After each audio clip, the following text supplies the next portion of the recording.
Hey, this is Talking Drupal. This is a weekly chat about web design and development by a group of guys, counting three today, that have one thing in common. We love Drupal. We're recording again on a Wednesday afternoon in the Google Hangout. You can visit us at talkingdrupal.com. This is episode 87, Wednesday, the 25th of February, 2015. Today we're going to talk about what happens when your server crashes. And we're talking from experience. Welcome, guys. Good afternoon. So Jason's not with us this week, so we'll start with John Picozzi from Oomph. Welcome, John. Good morning, afternoon. Good afternoon, everybody. How are you, John? I'm good. I'm great. Never been better. More snow this morning. That's always a plus. It was like baby snow, though. Like it was like nothing, right? No, you guys got it easy up there. Down my way, we got like 4 to 6. Oh, okay. I got about 3, I think. So yeah, it was snowblower weather. Yeah. So I bought a snowblower. We'll see that it was my opportunity to stop it from snowing the rest of the season by buying a snowblower. Laughing there, the other man in the snow is Nick Laughlin from Enlightened Design. Good afternoon. I think we got a good topic today, and as you just mentioned, it's from experience. I actually got out of the office this morning. It's the first time I've been out of the office in it feels like months and months with all the snow. So it's good to get out and get face to face with a couple clients that had some information that we needed to talk about. But it's great to get out of the office. It's actually warmer. It's 29. I felt. It felt like a nice spring day almost, but looking forward to today's topic. Yeah, I could tell by the collared shirt you're wearing today that you went somewhere. So no T-shirt today, Nick. Yep. Yeah, so let's talk about what happened this week. I was sitting in front of the boob tube television watching some TV, working, and my little chat box pops up the other night. Message from Nick saying, "My server's down." Do you have any idea why I'd be getting this message? Which started a long thread back and forth between me and him, and the thread ended that night, I think, something like I was falling asleep, and Nick was saying, "I think I'm going to be up all night." So yeah, it's what happens?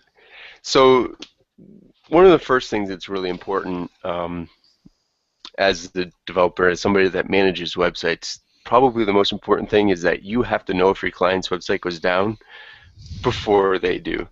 You don't want to be in the position where a client's calling you saying, "Hey, my site's down. It's been down for 10 minutes, an hour, 2 hours, whatever," and you're like, "Oh, I had no idea. I was out having coffee." So you always you need to have some sort of notification service set up. So Nick, you know the proper response to that is, though, I know, I'm looking at it. Yes. Yeah.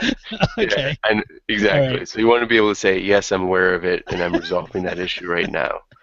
Okay. So I don't know.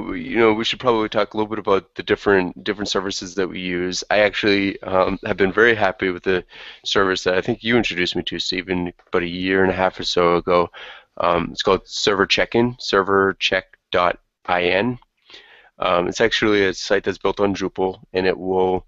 It's relatively inexpensive. I think $15-20 a year, and it will ping your servers or your domains at specified intervals.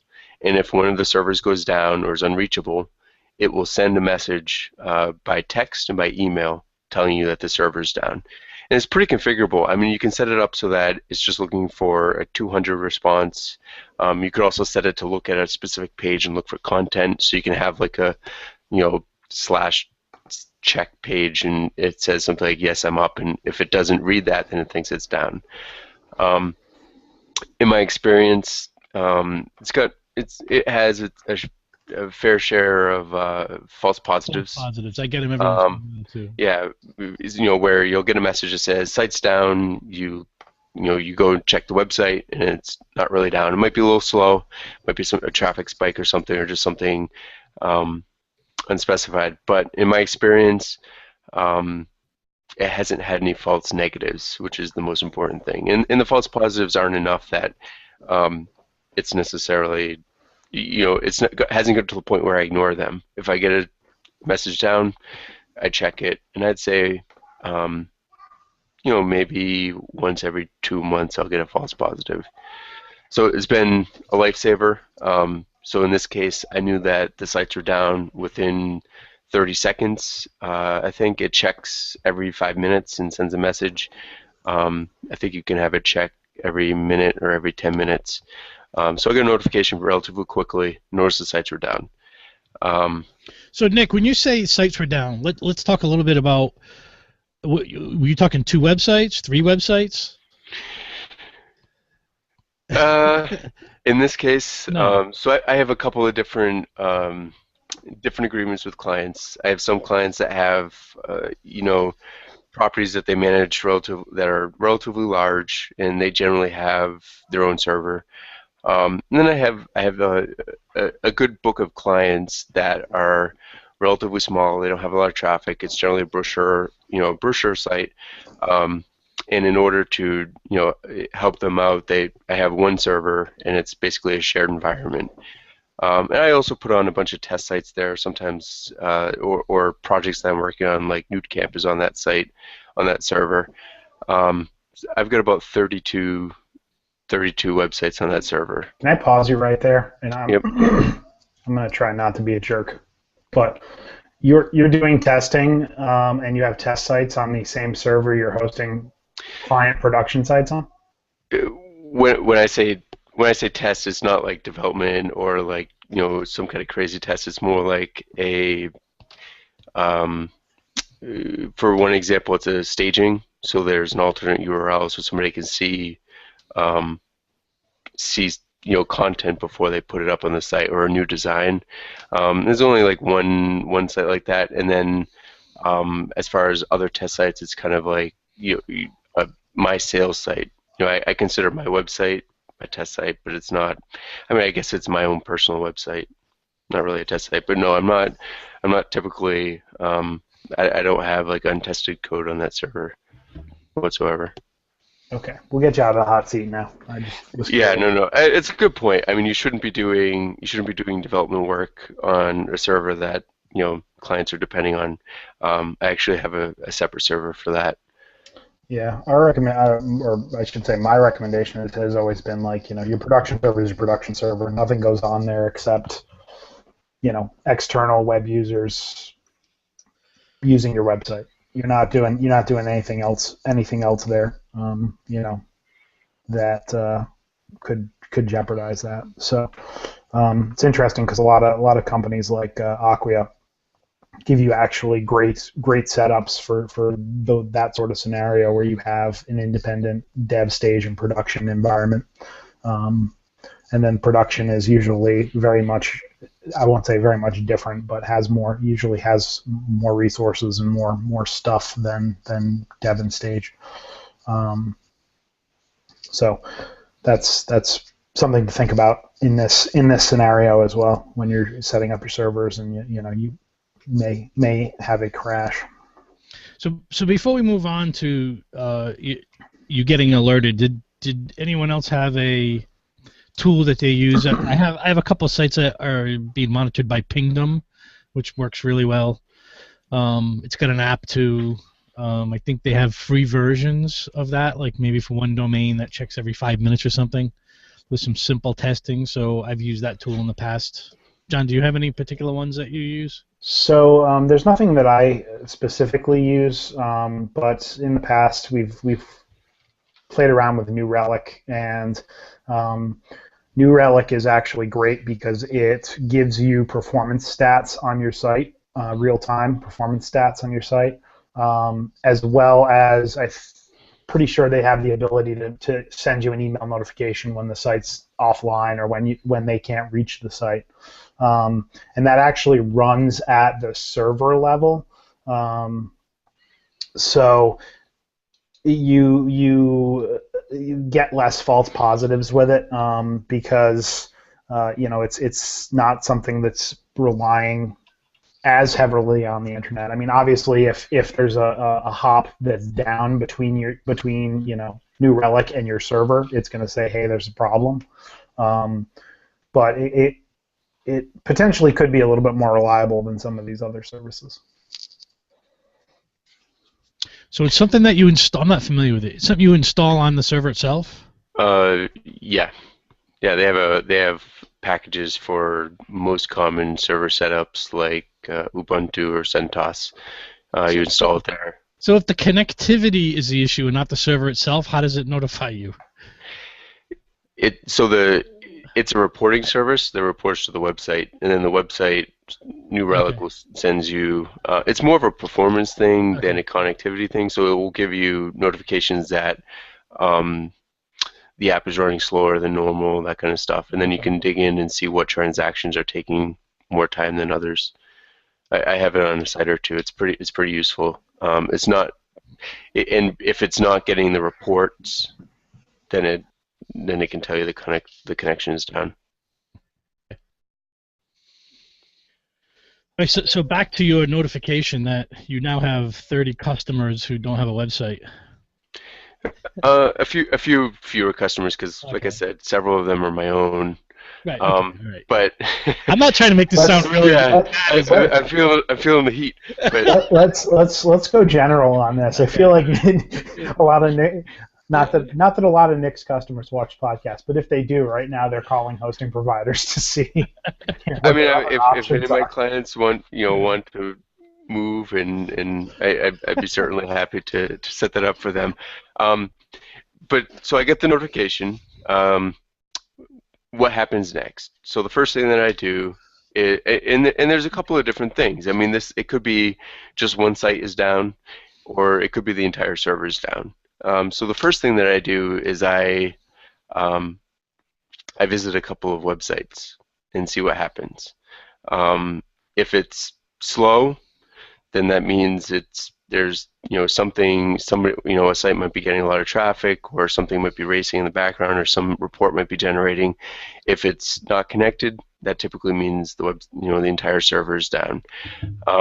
While I'm loading a website to verify that, I'm loading up the chat. Not that my sites go down, but the vast majority of the time, the first thing that you do to fix the site actually resolves the issue. But I'm loading the chat just in case it's something, the support chat or the support phone, just in case it's something more involved. As that's loading, the first thing that I typically do is I log into the server and restart services, and that means restarting Apache, MySQL. Apache and MySQL typically. It might be Solar as well, or Varnish if Varnish is on there.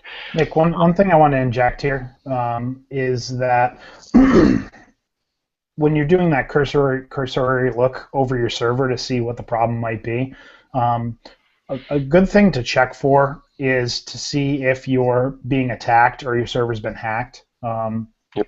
Because a lot of times restarting the server or rebooting the server is not really going to help the situation. In that case, you just want to shut the server down.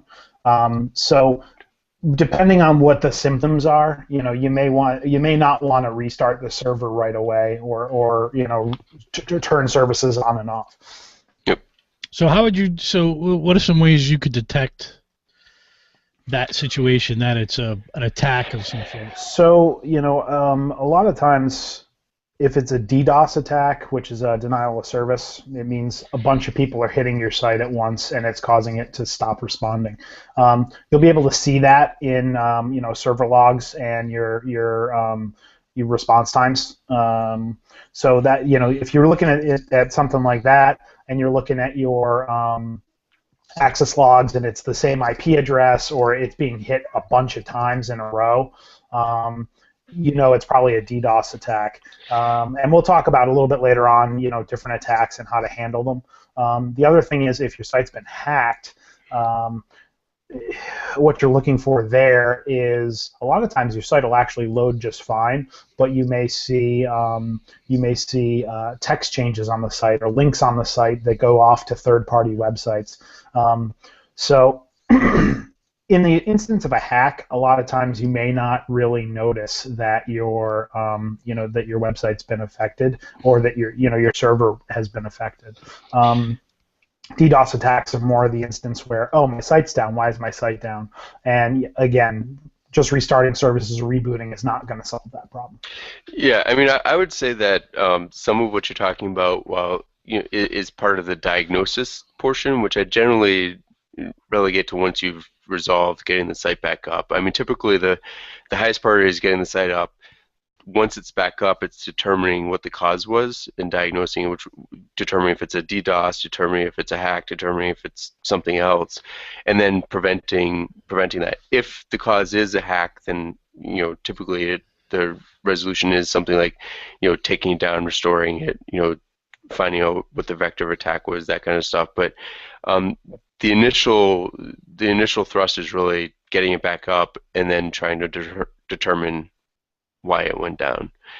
And to give an idea, I mean, you can generally getting these back up are very quick. I mean, when the server went down, it was down for less than 10 minutes. Like I said, the service I have checks every 5 minutes, so that means it was down for at least 5 minutes.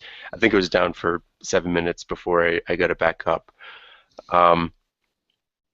So first thing I do is, as I said, restart services. Usually it's Apache, MySQL. Occasionally it's something like Sol or Varnish or Memcache. If that doesn't work, if the site doesn't come up, the next thing I typically try is a complete server reboot. I don't want to do that first because it takes a little bit longer. A restart generally takes less than 10 seconds. A reboot generally takes a minute to 2 minutes, depending on the kind of server and the host that you have. Also, when you do a full server reboot, some log files can be lost in that process. That could help you determine what the problem is. Restarting services is kind of a little bit less invasive. Yep.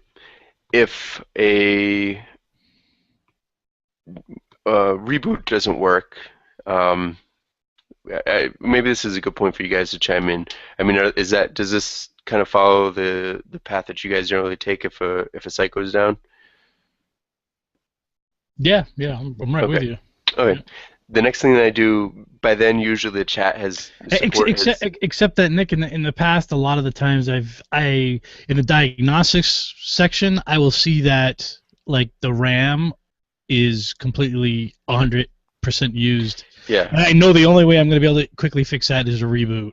Yeah, that's probably right. true. And that's probably been the most times of service crashing for me has been that. Yeah. More than anything. And with a Drupal site, I would say generally when the CPU's or the RAM is pegged like that, rather, it's typically MySQL.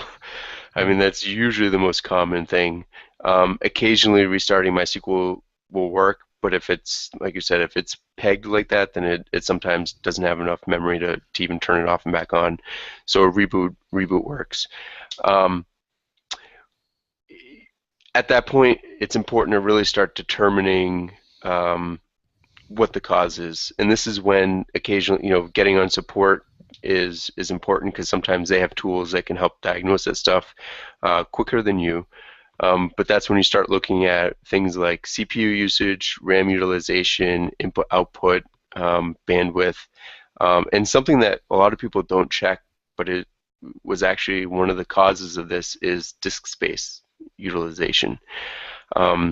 We'll put some of these in the show notes, but there's a tool that I like to use, especially in Ubuntu, called HTOP, which is incredibly useful for seeing all that stuff. It's got a nice, clean way of displaying how much CPU is being used, how many cores you have, how much RAM is being used, as well as a list of the top processes running. So you can see, for example, that you're using 989 out of 1,000 megabytes of RAM and 80% CPU. and it helps you determine what the cause is. There's a couple of commands that you can run to see overall disk space utilization. Again, we'll put these in the show notes.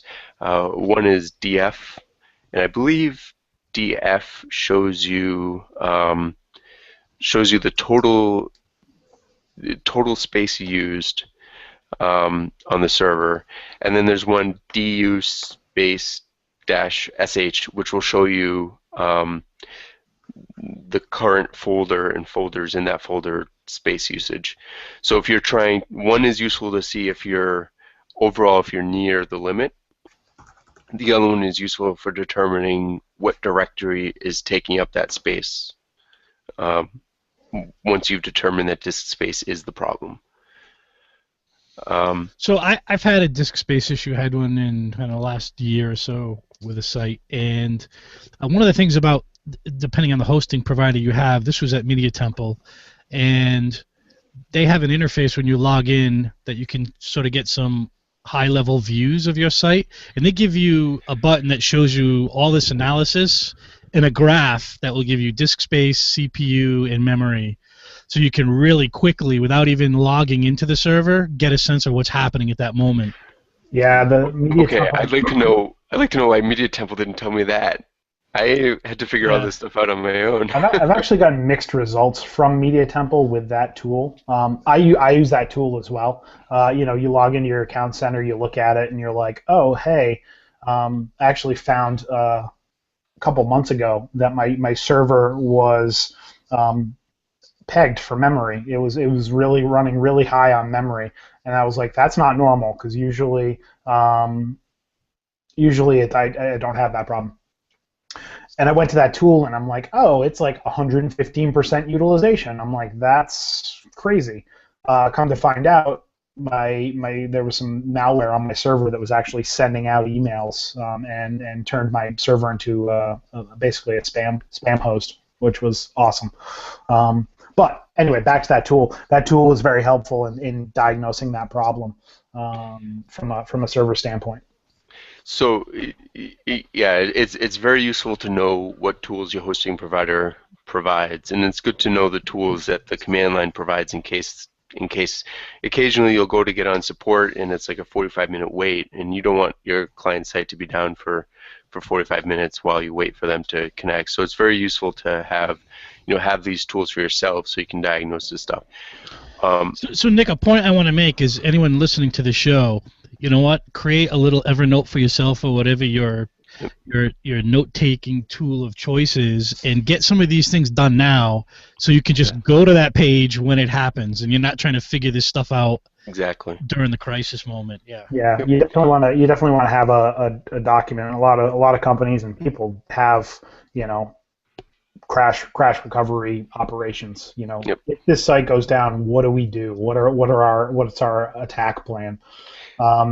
And one bash command that Nick was talking about, reviewing your logs and commands that are helpful. One that I actually use quite a bit is tail and tail-f. Oh, yeah. And basically what that does is you can run tail on your log files, and it will basically load the last 10 lines of your log file. And then the -f will basically follow that file. So anytime a change is made to that file, it will show up on your screen. So a lot of times what I'll do is I'll open up the access log and the error log with tail in a separate terminal window, so I can keep track of what's going on as I'm making changes or as I'm troubleshooting these. And it's really helpful to be able to see the error log or the access log to say, oh, hey, this is a DDoS attack, or oh, it's a PHP error that's causing this memory issue, what have you. And in the recovery path is very different depending on the cause. Something like a PHP error or a MySQL error, may take modifying code or blocking somebody that's spamming your site. A disk space error, and I'll probably end up speaking a little bit more about that because that was the issue that I recently had. A disk space error requires that you have more space. So luckily, Media Temple has a tool that allows you to add temporary space, allows you to add a gigabyte, depending on the level plan you have, allows you to add a gigabyte of space temporarily for about 6 hours. So um, that's a pretty quick recovery. And then you have to set about diagnosing, because once you've got the site back up, it's relatively stable. It's incredibly important that you sit down and figure out One how and why the site went down. one preventative measure you can actually take to disk space issues is, especially with Media Temple, within Media Temple, they actually allow you to cap everybody's disk space. So I know for my server, everybody's capped at like half a gig or some predefined amount. And basically what happens is once they reach that amount, their site shuts down. And this is basically to preserve the server for the rest of the people on it. There's no instance where I want one user's disk space usage to basically affect other users. So Media Temple, through their Plus control panel, actually allows you to set up limits, and I would recommend doing that. Basically, the way I have mine set up is all of the users that are on there have access to half or 3/4 of the disk space on the server, which gives a nice cushion in case you need to allocate more to somebody or there's a problem. And it really minimizes the likeliness of you blowing through all of your disk space and the server just going down. That's a good point. So as you're at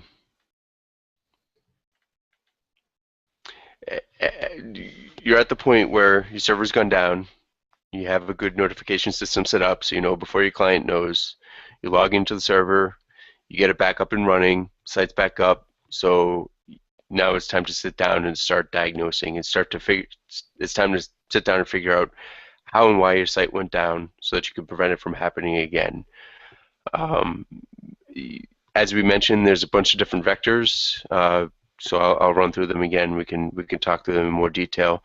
One thing is just a traffic spike. I mean, if you have a site that gets mentioned on Reddit or gets shared a ton of times on Facebook or something, a high level of traffic can bring down the server.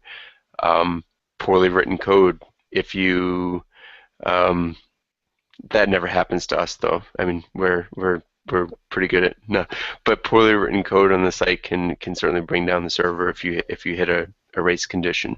No memory leaks here. Never. The site could be actively being attacked or hacked, and that can include things like what John said. Spamming, sending out tons of email. That can certainly peg the CPU and make the other websites very, very slow to respond.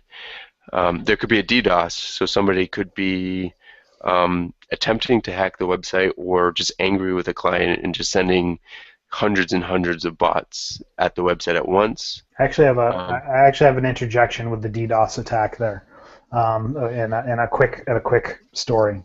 When I was in college, I thought it would be fun / a good way to make some extra cash to run a hosting company. And my roommate and I, we were both web development, computer majors. So we started a small hosting company with a handful of clients. My roommate at the time happened to be a big gamer, and apparently he was beating somebody in this game repeatedly to the point where this person thought it would be a great idea to get back at him by DDoSing the server we were running on. And at that time, we were not with a big hosting company. We were with like some mom and pop shop out of, I think it was like somewhere in Arizona. And the DDoS attack server went down like a ton of bricks, and it took us some time to recover from that. So it's a real thing. It's really out there. That's all. That's all I got. Yeah, no, that definitely makes sense. Another thing that occasionally happens is database connection. You change credentials for the MySQL server, and all of a sudden your site can't connect.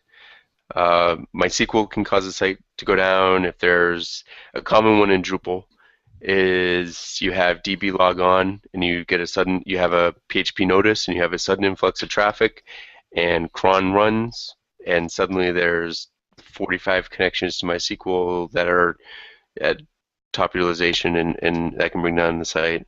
Apache could be the problem. Apache, again, if you have too many connections at once, you just run out of memory, you run out of CPU, and site goes down. And then there's other issues. I mean, the load balancer could be malconfigured and sending some people to the wrong, to a server that doesn't exist for some reason. And in the past, one of the reasons why I've switched hosts is the host could just have a data center down. I mean, HostGator had a couple of problems when it was purchased about a year and a half ago, where the data center in Arizona or Texas, wherever it was, just went down for 16 hours. And there's nothing you can do at that point. I mean, at that point, you're waiting on them to fix it, unless you have some mitigations that we'll talk about in the future. So how do you determine what this is? I mean, how do you determine which of these is the cause? Nick, I'd actually like to add some other ones in there that I've seen in the past, Sure. that don't specifically have to do with your server, Yep. but can still again bring down your site like a ton of bricks. Actually, just a couple of weeks ago, no, I'm sorry, last week, we had a client reach out to us and say, hey, my site has stopped sending email for some reason. And we said, oh, that's weird. They were actually using Amazon Web Services to as an SMTP to send their email. I guess Amazon has an SMTP service.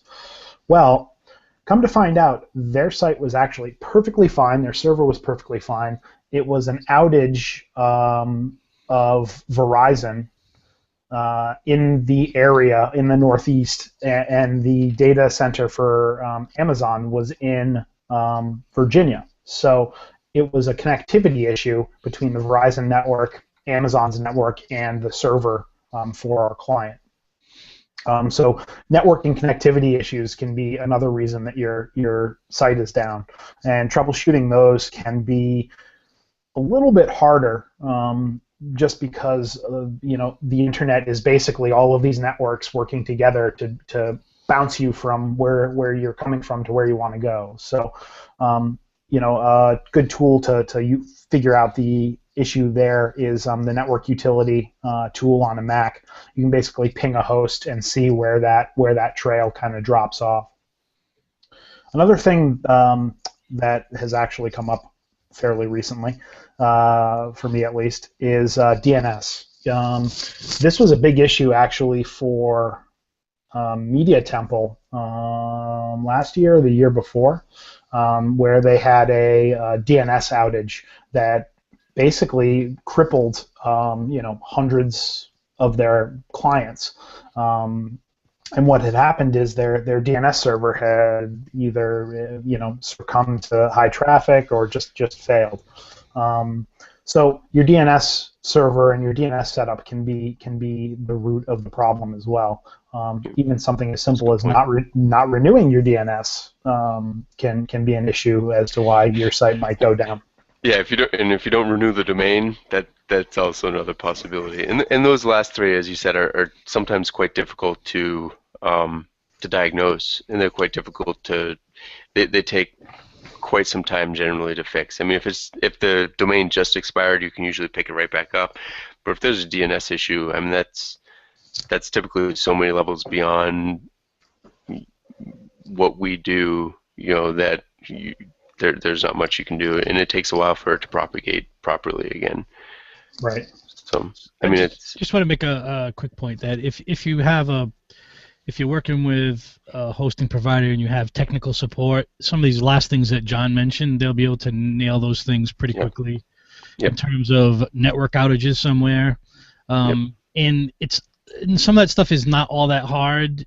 If you have experience doing it yourself, you can use something like traceroute, which is a command line utility in Linux that will to show you all the hops between where you are and the website is, and you can pretty quickly find where the broken point is if you can't get to the site. But fixing them is generally things that are totally out of your control. And to be honest, going back to like when your site first goes down and your immediate reaction, one of the first things I tend to do, if I know that I haven't done something to bring the site down, is especially because I'm a Media Temple customer, I'll log on to their I'll log into my account center, and part of looking at the stats, I'll also start a support session right away. Because their support chat is very good, and they're usually on top of things. If it's a connectivity or a DNS issue, so they can give you an answer pretty quick.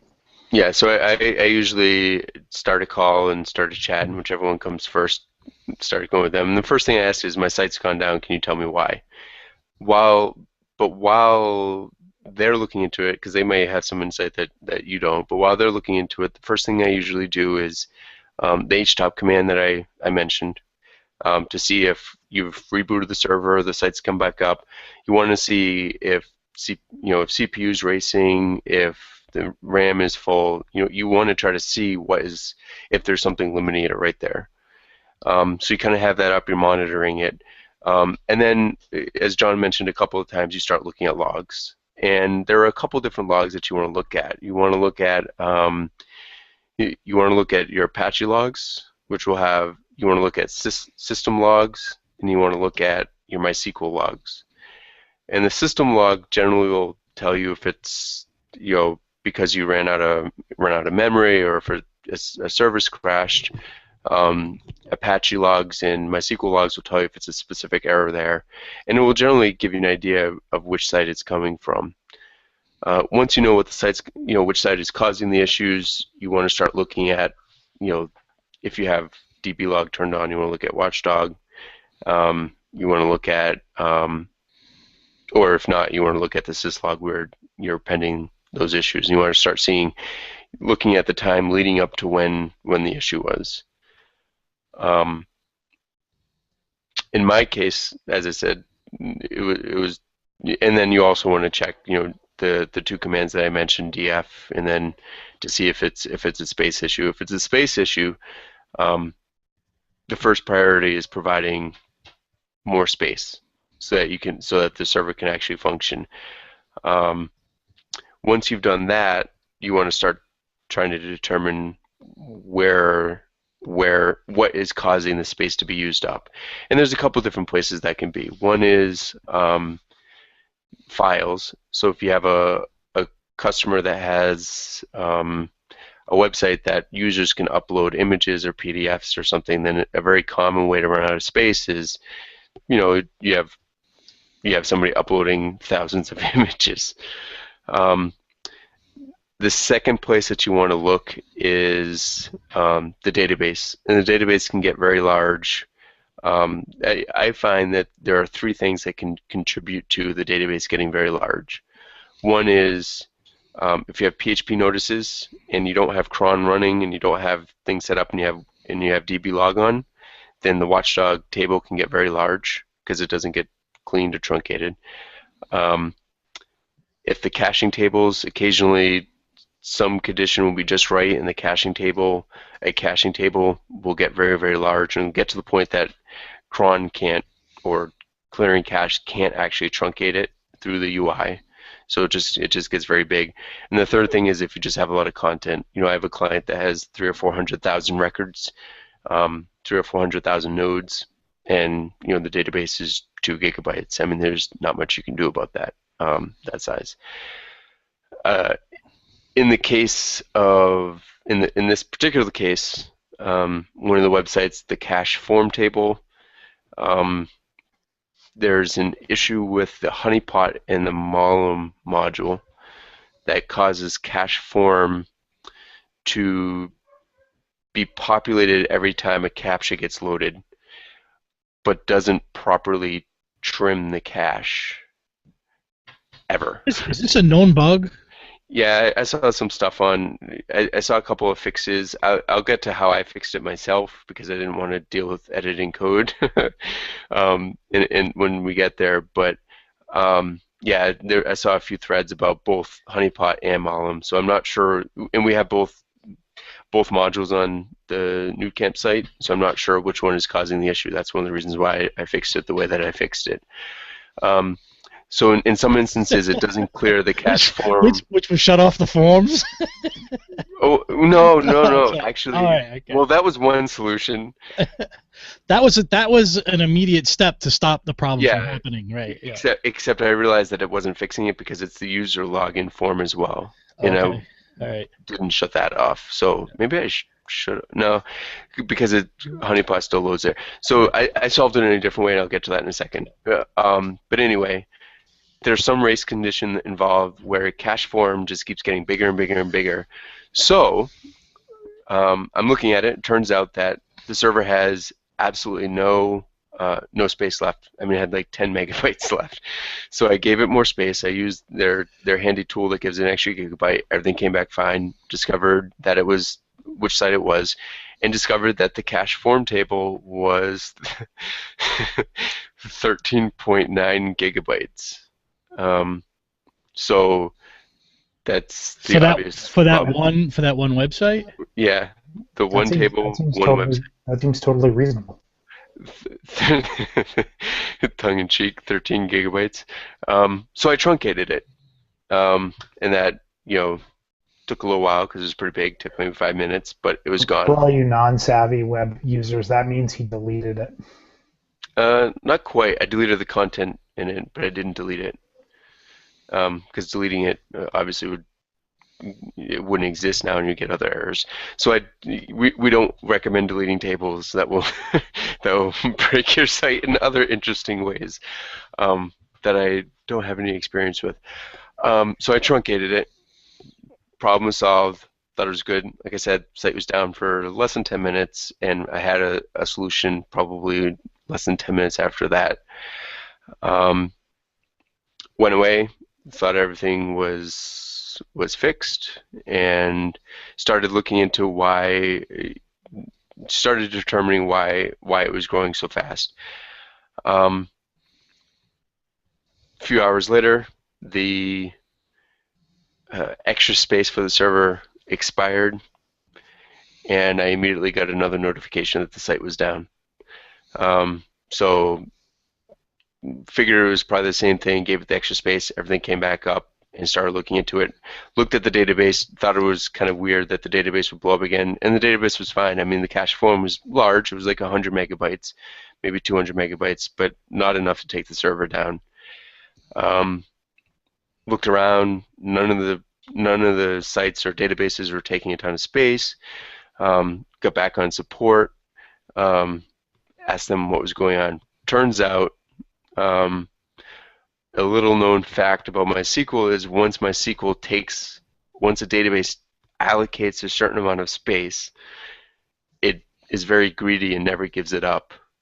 So because the database had blown up to 13 gigabytes, MySQL had allocated 15 gigabytes for the databases. So even though I had deleted that table or truncated that table, MySQL was still using 15 gigabytes. So as soon as the extra space expired, the server was now using 100% again, and it went away. Now, so at that point, does a restart resolve that? No. So I will, and we should circle back once I get through this, the full solution. We should circle back to other types of issues. So so my next step, once I get the temporary stuff, got everything back up, the next step was to upgrade the server so we had more space, so that if it expired, we wouldn't, everything wouldn't go down again. Turns out that you would think that restarting MySQL would reallocate it, but it turns out that in order to reclaim that space, you need to drop every database, restart MySQL, delete the file that's allocating the space, restart MySQL, recreate all the databases, and restore the databases, re-import the databases. which for 30 sites is complicated. So I do have a system that I built over the last year and a half of my business that backs everything up, backs all the databases up, backs up all the files, backs up all the code. So I had a good backup. But this was a chance to test my restore procedure. So the solution was to do just that. I wrote a script that dropped the databases, I backed the databases up, dropped the databases, shut off MySQL, deleted the file, restarted MySQL, created the databases, and imported them automatically. Went without a hitch. Took maybe 15, 20 minutes. Yeah, it took maybe 20 minutes total, and this was one of the reasons why I was up all night. So I did it late at night, so there would be no customers missing the websites. But as I was reviewing this, it turns out that the cache form, even though I disabled the web forms, was still growing at a rate of 10 megabytes. It's about a megabyte a minute. So I would sit there and refresh. Yeah, I mean, it was very, very quick. And like I said, I was looking around. It looks like it was one or both modules. I didn't want to put the fix in and then sit there and wait. So actually, I just wrote a cron job that uses Drush to truncate the table every 5 minutes. Okay. So, I mean, that's not the most permanent solution, obviously. No. So over this week, I'm going to go in and figure out what's actually causing that, which module it is, and then repair it. But long story short, I was able to reclaim more than 50% of the space on the server. I was able to downgrade back to the original size. Everything's fine. Nothing's going out of control. I mean, the website's now using 230 megabytes rather than 13-something gigabytes. So, Nick, as you're talking, I'm doing a little Google searching here, right? And so I type in MySQL reallocate space. Yep. The very first article that comes back is from someone who's a Drupal developer with a D7 website. Yeah. I mean, it's entitled "Reclaim Your Hard Drive Space, Save Tons of Space with MySQL in Inno Database Tables," and it's describing exactly what your problem is. And he does have here the steps that you took. I mean, export all the tables, drop all the databases, shut down SQL, delete the ID data 1 file. IB data 1. IB data 1 file. Add the table back. Add something back to your myCNF file. I'm not sure if you did that, and then restart SQL. Okay, so yeah, there's a couple of caveats there. One thing is, the only hiccup I had was I dropped the databases. I had them all backed up. I deleted the file, and then I restarted MySQL. MySQL didn't want to restart. You need to shut MySQL off before you delete it. Otherwise, you have major problems. Once I shut MySQL off, stop MySQL, then delete it, and then restart it, everything worked without a hitch. Yeah. I did have a momentary biggest panic of my entire life when MySQL would not restart, and then I realized, oh, I didn't shut it off first. The other thing is, the piece that I mentioned about adding to the myCNF file is, so you have the ability to change the system, so instead of having one file where everything is, it creates one file per database. And that can be useful, because then in this case where this one database blew up, I could just delete deal that with one. Yeah, I could delete that database, delete the file, and restart it. Can I ask a question? Yep. No, go ahead. Tell me what the problem is. I was going to say the problem is MySQL creates more threads and uses more space depending on the number of files that you have. Gotcha. So if you have a fair number of databases, I'd say more than 5. I mean, you're using a multiple of space, more resources, per database. So it wouldn't be realistic in my case, especially since I have a recovery method now that's tested, tried, and true. So here's my question on that. Your database balloons up to 13, 14, 15 gigs, whatever it is. There's no server process or any sort of thing in MySQL that does a check every week, every month, every day, whatever, to give that space back to the server if Nope. it's no longer needed? There's a really old version of MySQL that had some system that did, or maybe a very new version that has it. So the newest version of MySQL automatically splits the file into different databases into different files. A really old version of MySQL had a way to do it without deleting everything, but yeah, there's no way. You would think that that would be, That is absolutely mind blowing to me. yeah, Because I mean, you think of it, absolutely. say your server, say something like this happens to you, it balloons up to 15 gigs. Other than completely, hosing your server by backing everything up, deleting, reinstalling, whatever, you're never going to get that space back. I was considering, so some of the things I was considering, one thing I was considering was switching hosts, and just basically creating new databases, importing them, because I had the backup script that backs everything up, and I could do that in the background. I could temporarily upgrade the server so I had enough space, and then I could set up a new host, move everybody over, switch to DNS as I needed to one by one, and that would be one solution. Dick, what problem is that solving though? I'm missing something. What would switching hosts do for you here? It would be a new database, and I could do it one by one rather than taking everything down. So I could have just upgraded the server temporarily, set up another server, and then moved them over the next few days. Right. But since I already had the backup script in it, I just had to slightly modify it to do a restore. I figured that was, the path of least resistance and the most likely to succeed, and it did. So I mean but otherwise I would have been setting up a new server, and rebuilding everything from scratch. I agree. It's mind blowing that there's no way to have that file shrink without doing what I had to do. Well, it sounds like a real big flaw in MySQL. I don't think it's, and I'm surprised hosting companies haven't come back either with writing their own scripts that do it, or to MySQL and saying like. And I didn't find anything that was like use this script to do it, use this script. I mean, I wrote my own script to drop the databases. I wrote my own script to recreate the databases, and then there was one that allowed you to use PHP to import, and I modified that too as well.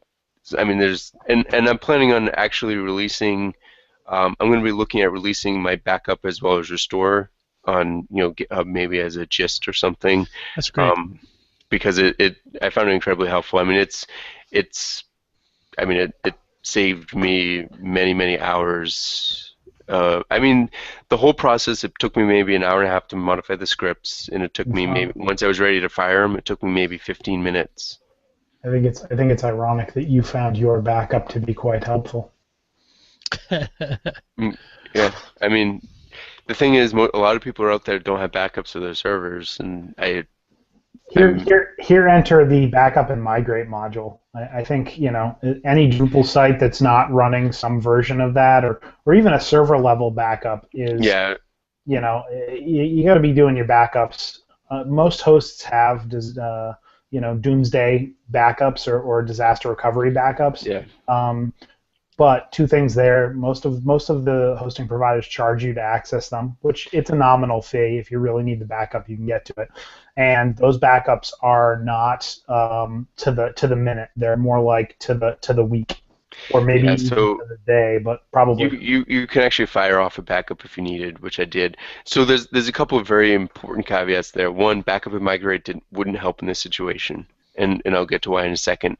And that was my path. So if the drop database and re-import and that kind of stuff didn't work, I had them kick off a backup. So my process would have been upgrade the server, have them restore that backup from an hour before I did this, and then resolve it elsewise. So it wasn't like I just dropped everything if it didn't work. I all of a sudden had 30 websites that were useless. The reason why backup and migrate wouldn't work is because you have to have an existing database in Drupal, a Drupal site to import that. So I would have had to individually visit every website, create the database, reinstall it, and then import that backup and migrate copy.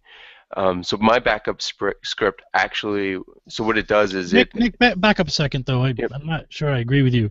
I can take I do it all the time. Take a backup and migrate output, and from the command line import that into a fresh database. I don't need a database running. All I have to do is create.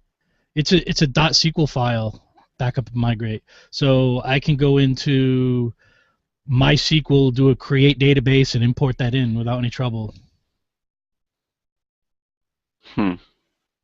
That hadn't been my experience. Maybe I was doing something wrong. Yeah. I mean, do you have to It gives you I've done this with you. First? No, you have to unpack it yeah, it's a zip file, gzip. Okay. But okay, once so you just unpack the gzip, it's just a SQL file. Okay. Yeah, so I take that back then. Back when migrate works then. But anyway, what my script does is it grabs the server, enumerates every database on there, automatically does a MySQL dump to a folder, and then backs it up to a third-party location. So I was able to just modify the script, and instead of looping through the existing database, it looped through the existing files, created databases for them, and imported them.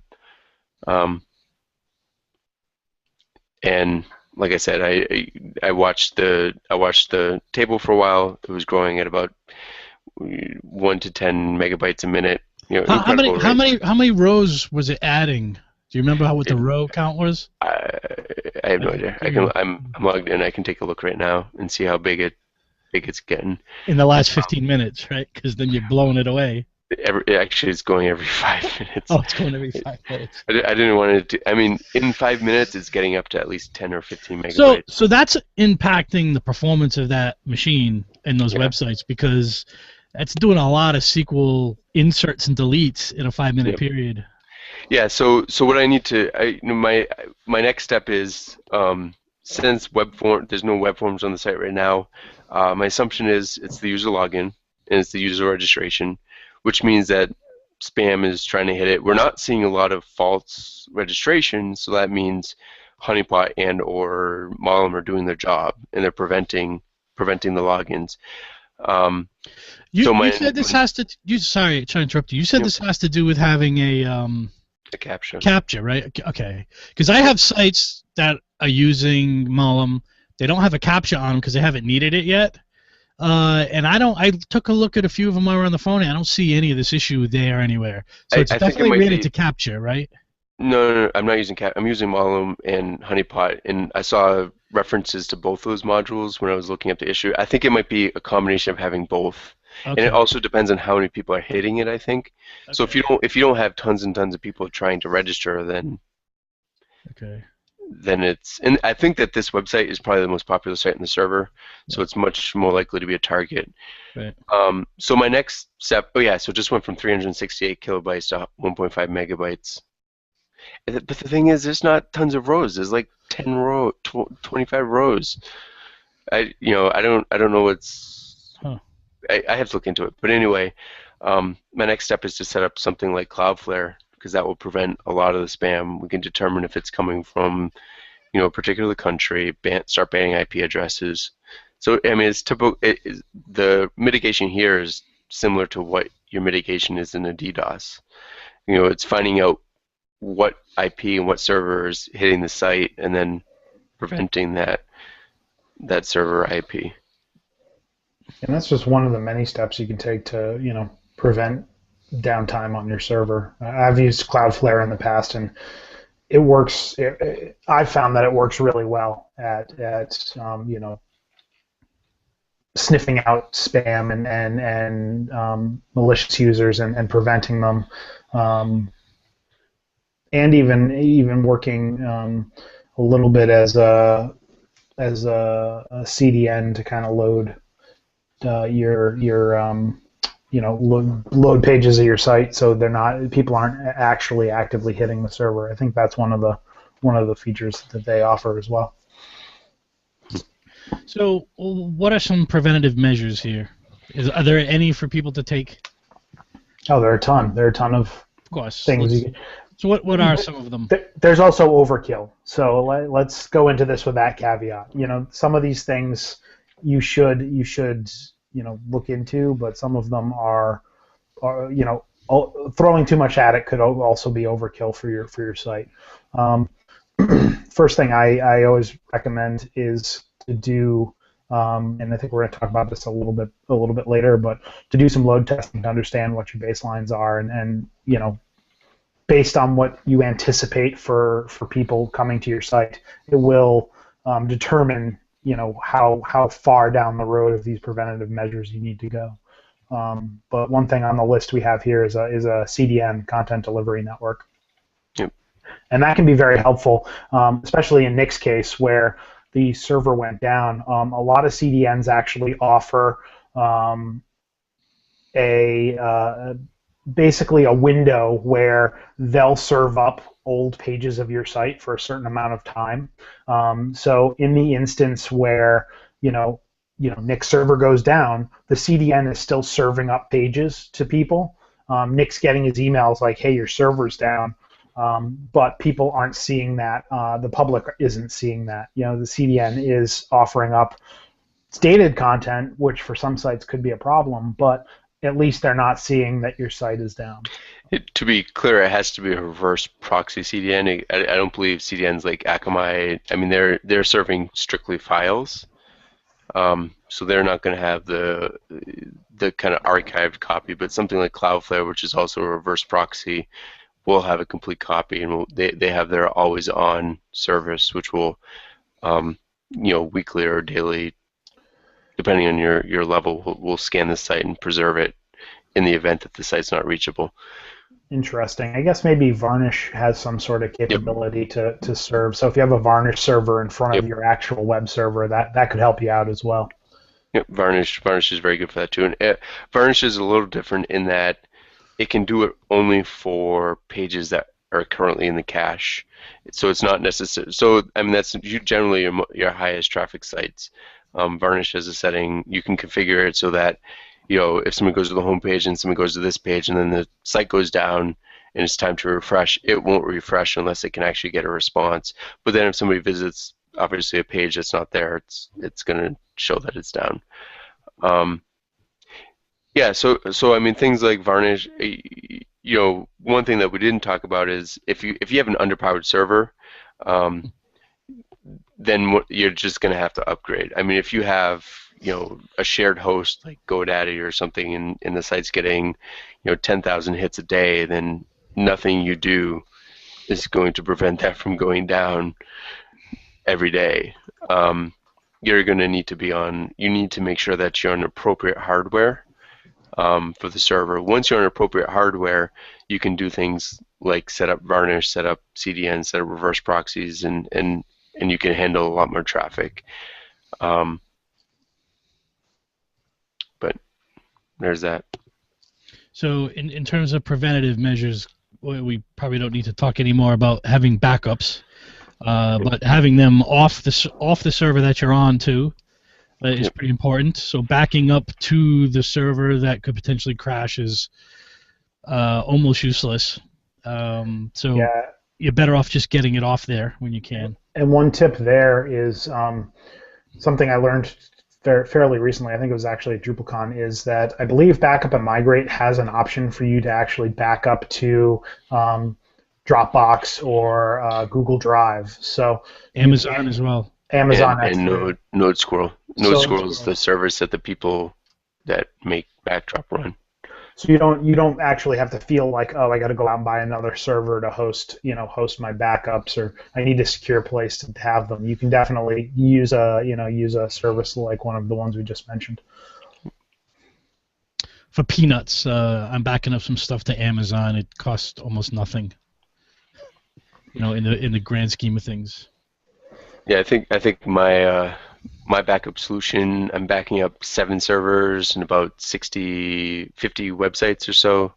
And I think it costs $35 a year. So I mean, I'm not using Amazon. I'm using a different server to handle the files. But yeah, backing up, you need at least 3 locations. I mean, you want a couple of backups on the server itself so that you can do immediate, very quick recovery if you need to. Well, I think I think we just hold on. I think we got different kinds of backups here, but the backup on the server taking a snapshot of the server itself is a good idea. So at least have one of those coming out on a semi-regular basis. And your hosting provider offers that service, and, Right. and they're going to make sure that it's on a co-located or off-site somewhere. So you don't have to worry about that. You may have to pay them a little extra to do the backups or have the backups scheduled, but definitely do a full server snapshot in some sort of interval. And then what we were talking about is more database recovery, backup, and migrate sort of things. So you can keep going. Sorry, Nick. And I was just going to say, it's important to have one local so you can do very quick recoveries if necessary. It's important to have one offsite in case it's catastrophic, like the host, the data center goes down, they don't have any backups.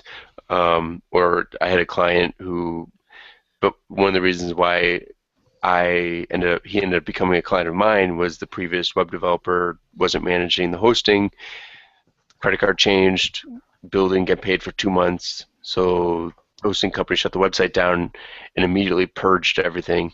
So it wasn't like it was down for a couple of days. They had a chance to call and pay up. It was down and they deleted everything and every backup. So it's important to have backups in that case too, and you need that offsite. And so you typically need it in 3 locations in order to be safe. I think I have my backups in 5 locations. So the host itself has it, the server has it, I have it offsite at my location, I have it on my computer, and then I have it. I have my computer backed up as well. So my client's data is not going anywhere. And then if there's sensitive data, I back that up elsewhere. I mean, that's not just sitting around on my computer.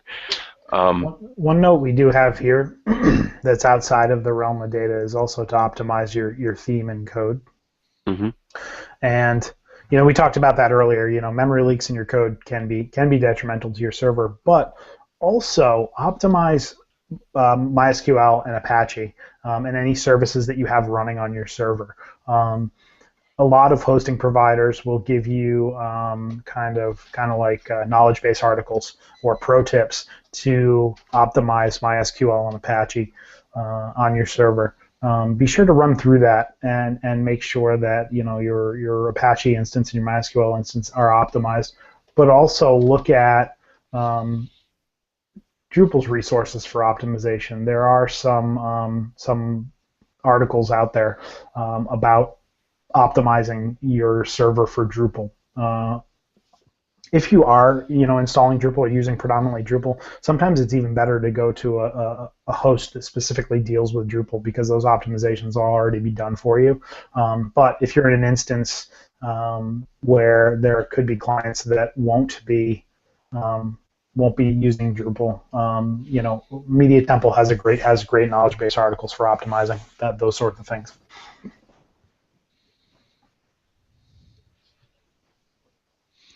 Okay.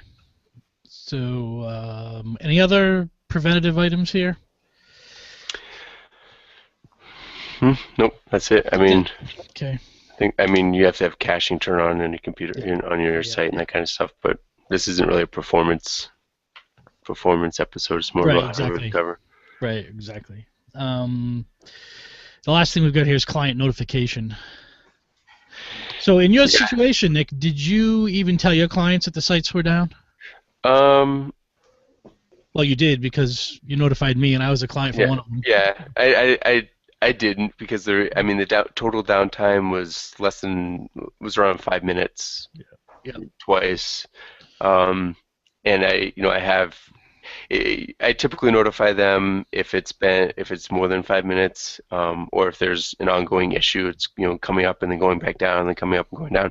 Although that doesn't really happen. I mean, the only time I've had downtime more than 5 or 10 minutes was the time that actually was twice, and both times it was the data center going offline, which is the reason why I stopped using HostGator. I mean, I had absolutely no control over whether or not the sites when they were coming back up or not, and there was no communication. So other than that, I don't think I've had more than 10 minutes of downtime. And then there's only one site where I've had issues with before. They were they came to me because they were having performance issues, and when they came to me, their website was going down at least once a day. And they hired me to kind of fix that. So in that case, I didn't quite notify them either because they knew it was an ongoing issue and I was working on it. So I mean, but other than that, only if it's been more than 5 minutes, I'll notify them that there was a bit of downtime, and it's usually in the form of a quick email saying, yes, I'm aware there was some downtime today. The issue was XYZ. It's been resolved. And if it's longer, then I'll usually call them and say, yes, I know there's an ongoing issue. I'm currently working on it. I'll let you know what happened, what I find out. And then once it's back up, it's a quick call with, we had 20 minutes of downtime. The reason was this. I fixed it so it won't happen again by doing XYZ. Of course, depending on how technical they are. I do think I think that downtime of any length, like even a 5-minute thing, is a great touch point for a customer to even just say, hey, by the way, you probably didn't notice your website was down. This is the reason it was back. It was only down for 4.5 minutes. This is the preventative measure. If you have any questions, give me a call. It's a great touch point to let them know that you're watching their sites. Yeah. I don't think it's always negative. I think that people are familiar enough on the internet now that they don't expect that things are going to go down. I think they do expect it and aren't surprised by it. So it's almost like a good sales opportunity to some degree. Yeah, Nick's posting in the chat right now that it depends on the client, and I agree with that wholeheartedly. I've had instances where I've sent the email and said, hey, your site was down for 5 minutes. Here's why. We fixed it. Don't worry about it. And they said, oh, great, thanks for keeping an eye out. And I've had instances where the exact opposite has happened. Okay, well, why did it go down? Why is it? What can we do prevent it in the future? It shouldn't go down. What's the reasoning for this? I've actually there was one instance of client downtime that escalated so quickly from, hey, it was down for 10 minutes. It actually turned into them buying a whole other server and investigating a 99.9% uptime solution with failover and the whole 9 yards. Which is interesting because 10 minutes of downtime in a month is like 99.4% uptime. So I mean, it's like, because I'll get reports from server check-in saying how much uptime there was, and like I said, a false positive or two, so maybe 10 minutes of downtime, even if the site didn't go down. I mean, we're still up 99.98% or something. Yeah. So maybe I was not giving them enough credit. Maybe it was more like half an hour to an hour, but it was an amount of time over the course of a year where even if it were down for half a day over the course of a year, that's in the big grand scheme of things not really that much downtime. And I mean, it's important to frame it because a similar issue is like if one of the reasons why it was down was a hack. I mean, we're all aware of the huge issue we had recently with Drupal-geddon. That's something I communicated with all my clients that Drupal-geddon came out, that a couple of sites were compromised. We repaired them, we moved them, and I had most clients were like, okay, thanks for taking care of that. But I had one client that thought it was a major issue. Well, it wasn't a big issue, but panicked, thought that it wasn't secure enough. So they moved away from the server that we had it on. So now it's on a server that I don't manage, a server that I don't have the credentials to log into and look at. And their Drupal site is now several versions out of date because they haven't given me those credentials to log in. And they're far more insecure. We've had Poodle, we've had the other few server issues, and when those issues come out, I mitigate them, and their server hasn't been mitigated against any of that. So their response has caused them to be much less secure. But I think so you guys are tying these two stories here, the John story and I'll call it the Nick story now, to you guys being, as a service provider, proactive in terms of telling your customer what's going on. And I don't care who the customer is. I think if you're providing them a service and your service is to serve their website, and I think you have an obligation, in my opinion, to notify them when the site's down for whatever reason. And however they're going to react is how they're going to react. I don't think that I don't think that hiding it from them is.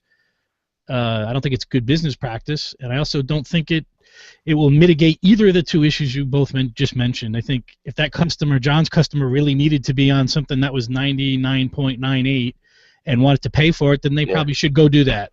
Yeah, that's true. That's a good point. I should put together an email to all the clients mentioning that there was some downtime yesterday. No, I'm not trying to push you into that. I'm just saying that I think it's a matter of process and trying to get a process like that in place and not worry about what someone's reaction is going to be is part of doing that business. I agree with both sides of that. I think I think notifying them is definitely important, but I also think that in Nick's instance, and not slighting Nick, but Nick deals with smaller clients, and I think smaller clients are a little more resilient to the fact that oh, my website was down for 5 minutes. They probably did not even notice it, and I think sometimes I agree. Notifying them is the right thing to do, but I think in some instances, just kind of like letting it go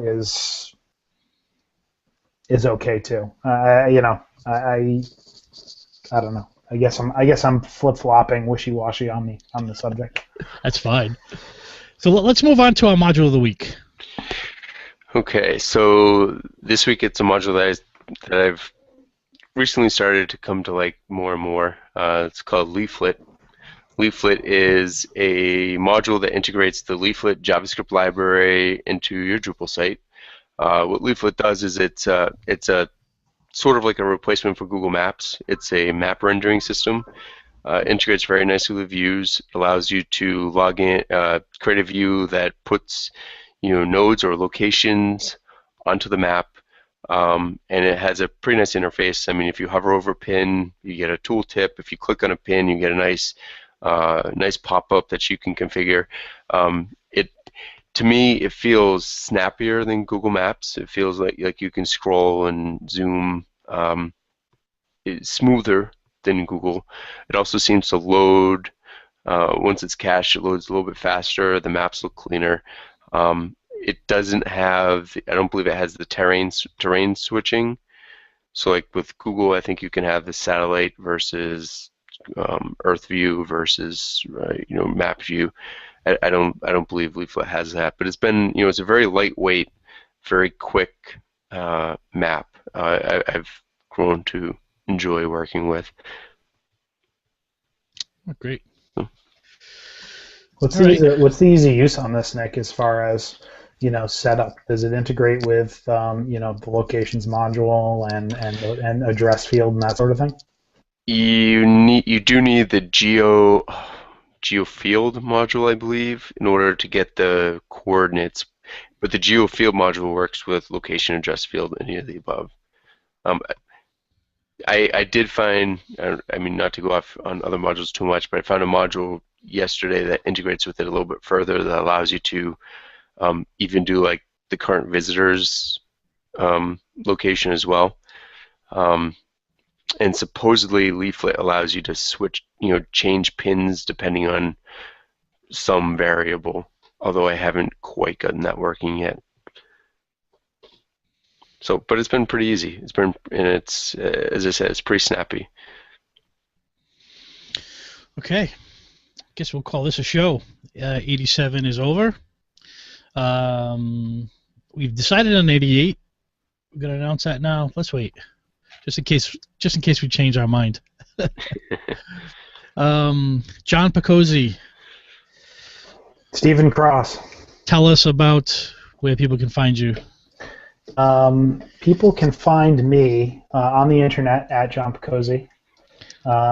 Starting next week at the new Oomph offices in Providence, and always at oomphinc.com. Awesome. How about you, Nick? You can find me at Nixvan, Nicxvan, pretty much everywhere. Twitter, I guess that's everywhere for me. Actually, pretty much everywhere in any forums I'm on, so feel free to reach out. And if you have any questions about stuff that we spoke about today, I'd be happy to give some insight into the services or issues that I've had experience with. So Nick will have all this stuff pinned to his Pinterest board by the end of the day, by the way. I think I do have Pinterest, but just because the new camp was using it, I don't think I've logged in for 8 months. All right, and I'm Stephen Cross. You can find me at parallaxinfotech.com or at Stephen Cross on Twitter. And we'll talk to you guys next week. See you next week. Later. Yeah.